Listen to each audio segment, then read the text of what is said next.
You know, the next thing is, man, Craig Mack was the one that jumped Bad Boy off. And you know, Nick so bad that Craig Mack, who died from AIDS, that man, he got brainwashed so bad from Diddy and got done so wrong. The man went to South Carolina and joined a cult with his family until he died of AIDS a few years ago. A slave, okay? For them, that's what I was. That's all right? I called and I came back and I seen him for the reason and won. Yes. I mean, he actually caught HIV, like having like a lot of women. Oh yeah, let's just go down the rabbit hole of all of his sins. I'm just saying. You want to know what's wild about that though? He faced that head up. He did. And he didn't stop. And he didn't stop doing what he's done. Diddy might have walked into jail with a legal mess, but now he's at the center of a full-blown health scare. There have been reports that Diddy's medical records are hella long and filled with all sorts of STDs. And what's in there has folks in that jail really nervous. For months, there have been whispers about Diddy dealing with something serious, allegedly an STD, especially after he showed up to court looking way skinnier than usual. There have also been several internet theories that Diddy was laying that pipe down in prison with his groupies and allegedly passed or caught the STD there.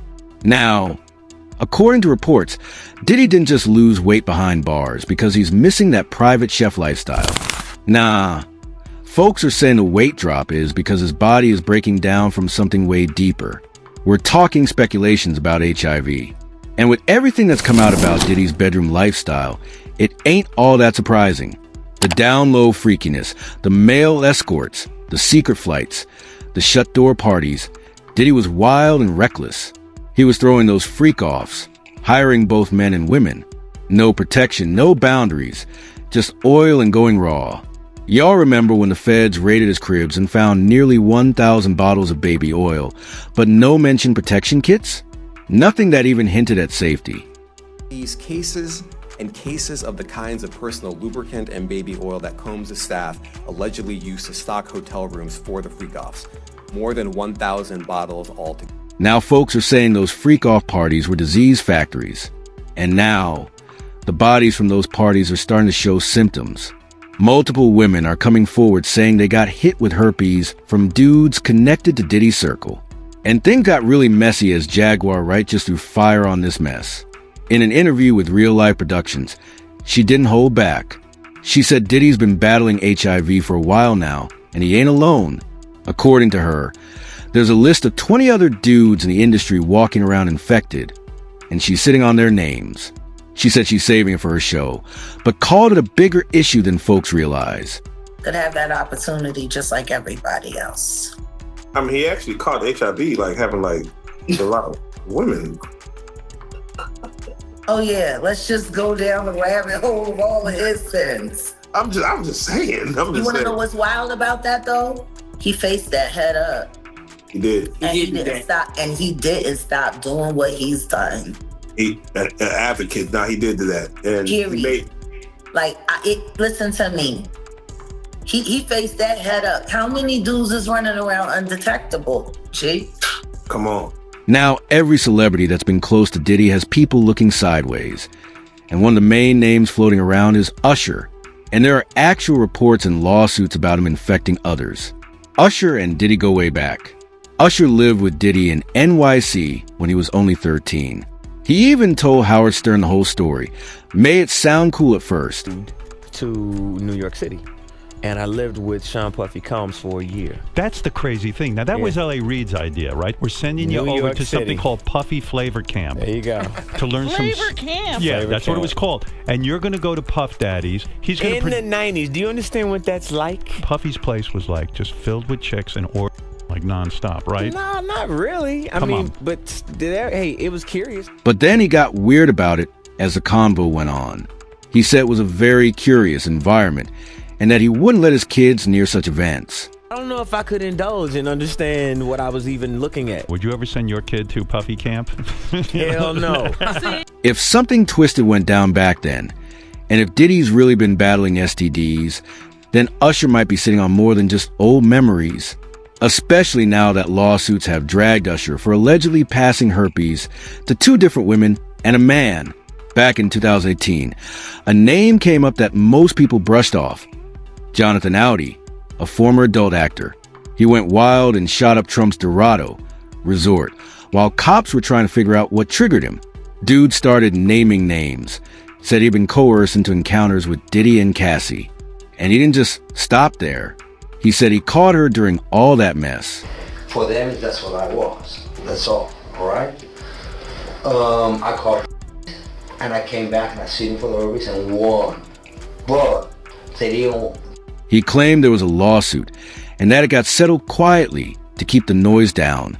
At the time, folks wrote him off as some psycho, but now his picture was shown in court as one of Diddy's hired escorts.